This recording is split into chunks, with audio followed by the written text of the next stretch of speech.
Grüß euch bei einem neuen Abenteuer von Sailing Squib. Während der Mistral die ganze Nacht die Wellen gegen die Hafenmauer gepeitscht hatte, war es innen wunderbar ruhig. Auf dem Weg zur Tankstelle konnten wir die Einfahrt passieren, durch die wir am Vorabend durchgefahren sind, und uns die Brecher aus der Nähe anschauen.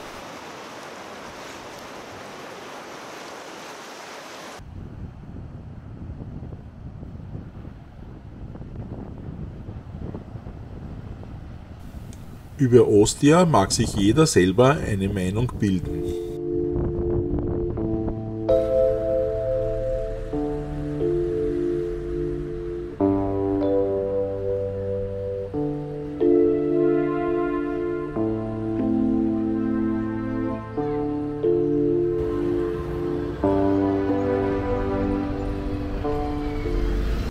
In fußläufiger Entfernung gab es einen Supermarkt, wo wir unsere Vorräte aufstocken konnten.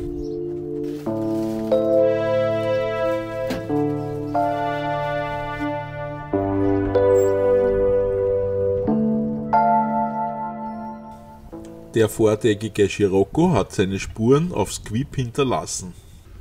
Wir sind in Italien, im Porto Turistico in der Nähe von Rom, und ich habe endlich wieder Auslauf.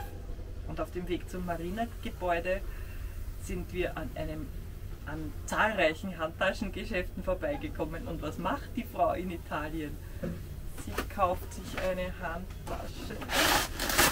Eine süße.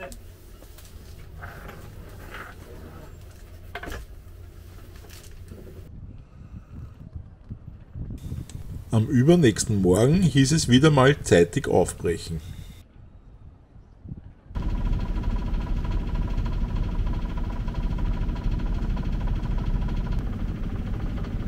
Na.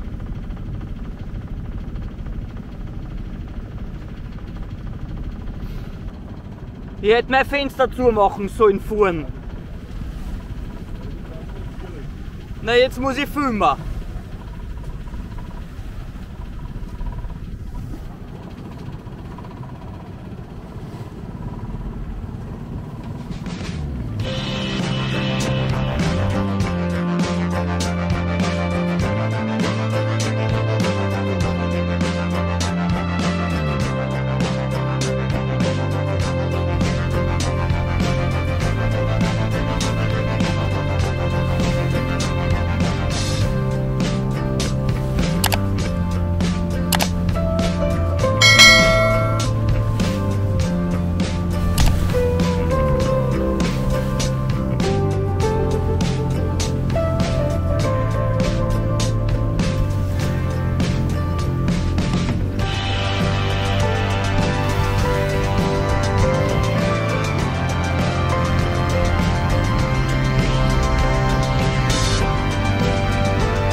Ja, bei dem sprudelt es auch hinten raus. Da.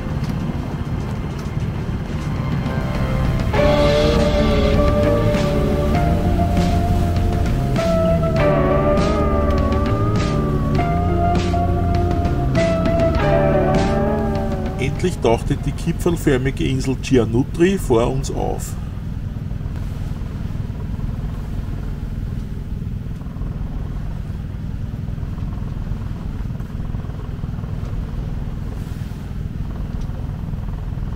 Ich kann mich nicht so erinnern, aber ich glaube, es war ziemlich tief zum Anfang.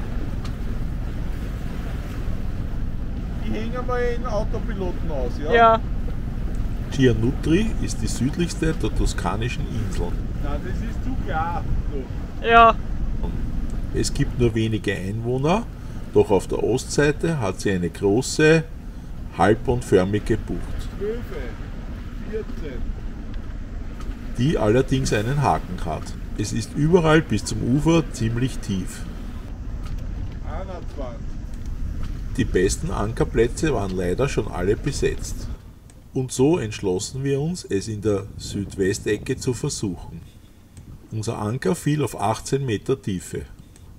Trotzdem war unser Heck nur 2 Bootslängen vom Ufer entfernt. Ganz wohl war mir nicht bei der Sache, aber ich tröstete mich mit einem 300 Grad fast Rundumschutz. Seit Tagen kämpfen wir mit einer Wetterlage, die für dieses Gebiet nicht wirklich außergewöhnlich ist. Zwischen Korsika und Sardinien weht der Mistral durch und erreicht auf der Höhe von Rom das italienische Festland.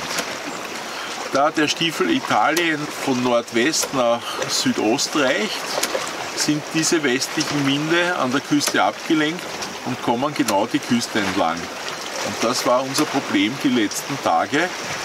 Und immer wieder mussten wir Stopps einlegen bzw. gegen anmotoren, wenn der Wind etwas schwächer war. Wir schauen Sabina über die Schulter, was es heute gibt. In der Pfanne sind schon leckere Erdäpfel vorbereitet. Und ich glaube, gestern haben wir so eine gut aussehende italienische Wurst gekauft. Und die hauen wir heute in die Pfanne. Ja, das schaut ja schon lecker aus. Schau mal die an. Die schauen erst gut aus, finde ich. Ja. Dazu gibt es noch Salat. Genau. Gurken und Selbstgemachte Radieschensprossen. Das Essen ist fertig.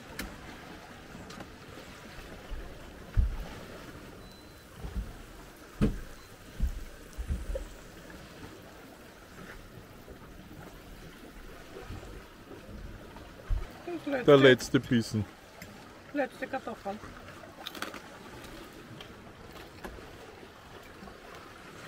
wir sind jetzt seit 10 Tagen unterwegs und haben fast 2 Drittel der Strecke nach Südfrankreich bereits zurückgelegt. Das ist ein schöner Erfolg. Leider mussten wir die meiste Zeit motoren, aber das war bei der sommerlichen Wetterlage, die im Tyrrhenischen Meer und auch im Ionischen Meer herrscht, eigentlich vorauszusehen. Ja, es ist 3 Uhr in der Nacht. Der Nordostwind hat leider so zugelegt, dass der Ankerplatz nicht mehr sicher war. Und wir sind Anker aufgegangen und fahren jetzt gerade aus der Bucht von Gianutri raus, die eigentlich auf 3 Seiten geschützt ist. Aber der Wind ist natürlich aus dem letzten offenen Viertel gekommen. Wir werden jetzt rund um die Insel fahren und dann Segel setzen Richtung Elba.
Sabina verschickt gerade Starkwindbilder an ihre Girls Group.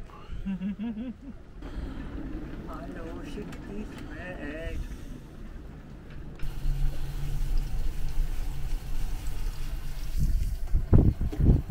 Was gibt es heute zum Abendessen? Wolfsbarsch und Reis. Dazu Salat.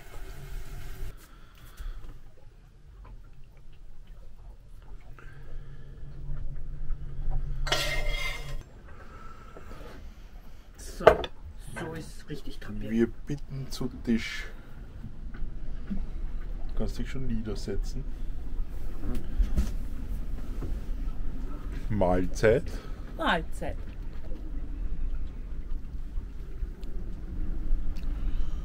Wie hat's gemundet? Sehr gut. Unser Ankerwinsch-Relais hat uns seit vorgestern Schwierigkeiten gemacht. Ja, kannst du bitte aufs Messgerät schauen? Ja, ich schau. Ich fürchte, da müssen wir diese restlichen Schrumpfschläuche auch noch irgendwie bringen.